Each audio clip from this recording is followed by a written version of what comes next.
Greetings. My name is Justice Makusha. It is a pleasure to take you through the world of Africa's most formidable apex predators. Often misunderstood as mere monsters, crocodiles are actually keystone species that maintain the health of aquatic ecosystems and drive significant economic value for local communities. Here is your tutorial on the African crocodile. While the Nile crocodile is the most famous, Africa is actually home to several distinct species, each with unique roles. Nile crocodile, the giant of the continent, found throughout Sub-Saharan Africa. It can grow up to 6 meters and is vital for regulating fish populations. West African crocodile, often called the desert crocodile. This species is smaller and less aggressive, famously found in isolated pools in the Sahara and West Africa. African dwarf crocodile, a small, forest-dwelling species that lives in Central and West African wetlands. African slender-snouted crocodile, known for its long, thin snout, specialized for catching fish in tropical rainforest rivers. The economic engine, tourism and farming. Crocodiles are not just ecological assets. They are blue-chip assets for many African economies. The tourism draw. Wildlife tourism in Africa is a multi-billion-dollar industry, and crocodiles are a Big Five equivalent for water-based safaris. Revenue. In countries like Botswana, Zimbabwe, and Kenya, crocodile viewing on river cruises is a major revenue stream. Direct impact. Crocodile-focused parks and croc farms serve as education centers where tourists pay to see feeding demonstrations, directly funding conservation research. The business of farming. Africa leads the world in the Nile crocodile skin trade. Zimbabwe's success. Zimbabwe alone generates approximately $36 million annually from crocodile skin exports, accounting for nearly 45% of the global market for Niloticus skins. The luxury link. High-grade skins are exported to fashion houses in France, Italy, and Japan for luxury handbags and shoes.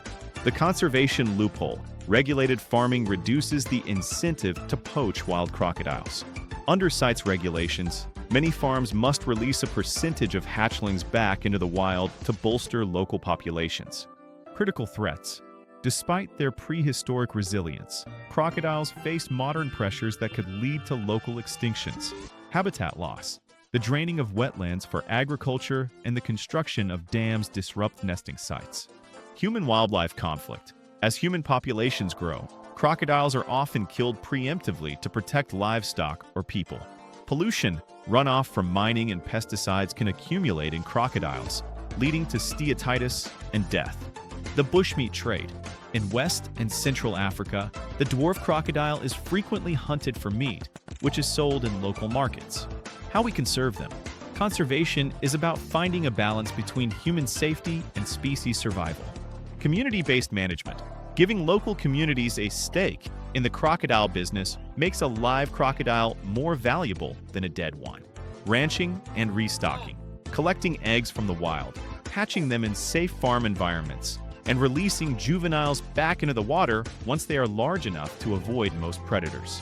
Buffer zones. Creating crocodile sanctuaries in national parks where fishing and human activity are strictly prohibited.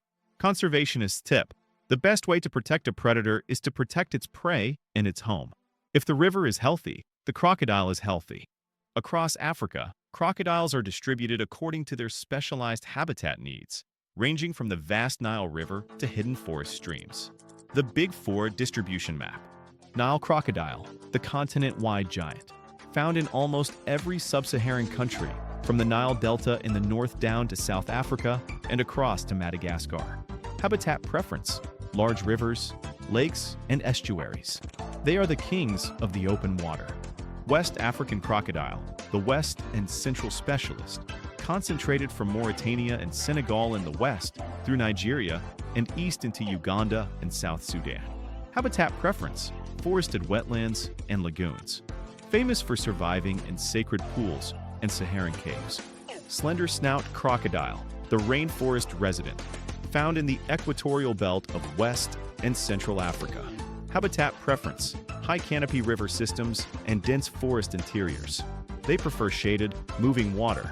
African dwarf crocodile, the forest floor dweller, overlaps with the slender-snout species in West and Central Africa.